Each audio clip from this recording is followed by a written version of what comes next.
Hello నమస్తే. నేను journalist Srinivas.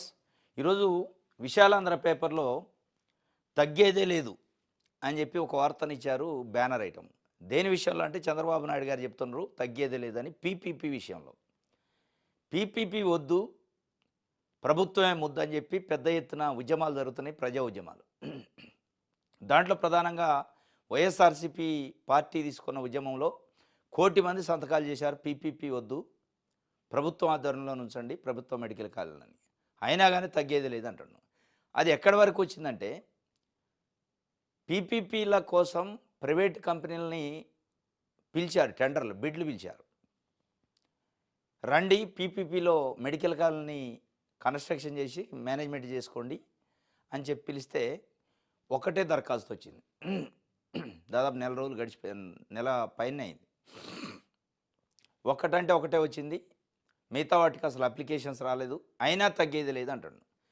ఆ తగ్గేదే లేదా దాంట్లో వీజీఎఫ్ అని ఉంటుంది, వైబిలిటీ గ్యాప్ ఫండ్ అని. అవసరమైతే అది ఇవ్వండి, ఇంకా ప్రోత్సాహకాలు ఇవ్వండి ప్రైవేట్ వాళ్ళకి, ఏది కావాలంటే అది ఇవ్వండి, కానీ ప్రైవేట్కి అప్పచెప్పాలి, మనం పబ్లిక్ ఉంచొద్దు. పేద విద్యార్థులు వైద్య విద్య చదువుకోవద్దు, పేదలకి వైద్య సేవలు ఉచితంగా అందొద్దు అనే మోటోనా. మరి దానికి మళ్ళీ ముందు పేరు ఏం చెప్తుందంటే తగ్గేదే లేదు, పేదలకు నాణ్యమైన వైద్య సేవల్లో వెనకాడము, అందుకే పీపీపీ విధానాలు మెడికల్ కాలేజీల నిర్మాణం. పేదలకు నాణ్యమైన వైద్య సేవలు అందాలంటే పీపీపీఏ మార్గమా? మనకు స్వాతంత్రం వచ్చిన దగ్గర నుంచి చాలా మెడికల్ కాలేజీలు ఉన్నాయి. ఎయిమ్స్ లాంటి ఢిల్లీలో, ఇక్కడ నిమ్స్ లాంటి హాస్పిటల్ హైదరాబాద్లో, అట్లాంటి అనేకం జనరల్ హాస్పిటల్స్ ఉన్నాయి. ఇప్పుడు పేదలకు ఉచిత వైద్యం అందలేదా? నాణ్యమైన వైద్యం అందట్లేదా? ఒప్పుకుంటున్నారా మీరు? ఇన్ని రోజుల పేదలకు వైద్యం ఉచితంగా నాణ్యమైన వైద్యం అందట్లేదు, ఇప్పుడు నేను తెచ్చే పీపీపీతో తప్ప అని. అసలు గమ్మత్ ఏంటంటే ప్రభుత్వం అందించలేని నాణ్యమైన వైద్యాన్ని ప్రైవేట్ వాళ్ళు ఎట్లా అందిస్తారు? నిజంగానే మీకు కమిట్మెంట్ ఉంటే మీరు అందించవచ్చు కదా. అయినా కానీ లేదు వాళ్ళకి ప్రోత్సాహకాలు ఇవ్వండి, ఇంకేమైనా డబ్బులు కావాలనండి, ఇంకా భూమి ఎక్కువ కావాలనివ్వండి, కానీ పిలవండి, ఇవ్వండి, పంచండి, పలహారం లెక్క పప్పు బెల్లం లెక్క పంచే కార్యక్రమానికి తగ్గేది లేనంటుండు. అసలు ఈ బిడ్లు రాకపోవటానికి ప్రధాన కారణం ఏంటంటే బయట జరుగుతున్న చర్చ. కావాలనే బిడ్ల అప్లికేషన్లు రాకుండా చేశారు గవర్నమెంటు. ఎందుకంటే ఒకవైపు వైఎస్ఆర్సీపీ, ప్రజా సంఘాలు, కమ్యూనిస్ట్ పార్టీలు పోరాటం చేస్తున్నాయి పీపీపీ వద్దని. లేదు పీపీపీ అంటే ప్రైవేటీకరణ కాదు, ప్రభుత్వ ఆధ్వర్యంలో ఉంటే ప్రభుత్వమే మొత్తం మానిటర్ చేస్తుందా అని చెప్తున్నారు. ఒకవైపు వాళ్ళకేమి ఇట్లా మేము ఉచితంగాని.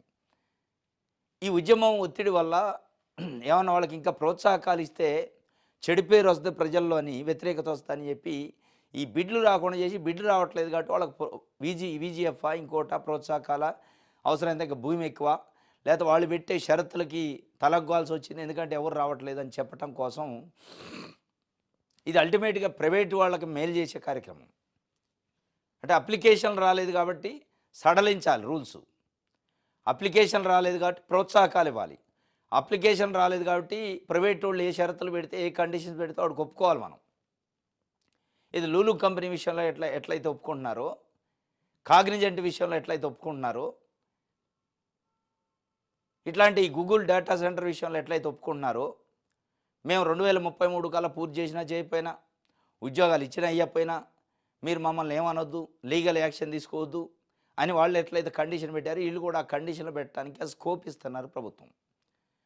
ఉద్యమం నడుస్తుంది కాబట్టి వ్యతిరేకత రాకుండా ఉండడం కోసం అప్లికేషన్ రాలేదని చెప్పించి, అప్లికేషన్ రాలేదు కాబట్టి కండిషన్ని మేము విత్డ్రా చేసుకుంటున్నాం, అన్కండిషనల్గా వాళ్ళు ఏది కోరితే అది ఇస్తాం అని చెప్పే కార్యక్రమం. దీన్నే ముందు పేరు ఏం చెప్పిందంటే పేదలకు నాణ్యమైన వైద్య సేవల్లో వెనకాడడం అని చెబుతుండు.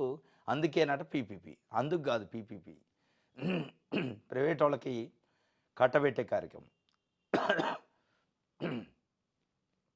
ఇది విశాలాంధ్రకు సంబంధించి